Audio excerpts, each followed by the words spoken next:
صحیح ابن خزیمہ میں صحیح سند کے ساتھ روایت ہے، رسول اللہ صلی اللہ علیہ وسلم نے فرمایا، جس شخص نے ہمارا کوئی کام سر انجام دیا، پھر اس نے اس میں سے ایک سوئی یا اس سے کم تر کوئی چیز چھپائی تو وہ خیانت ہے، جسے وہ قیامت کے دن لے کر حاضر ہوگا۔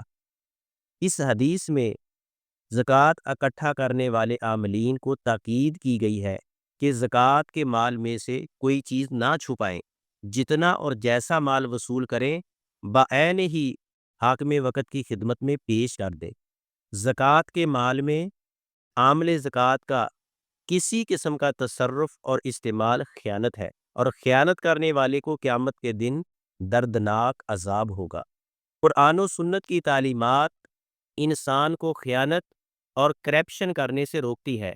کرپشن سرکاری مال میں ہو یا کسی پرائیویٹ ادارے سے ہو، اس سے عوام، فقراء، مساکین اور مستحقین زکوٰۃ کا نقصان ہوتا ہے۔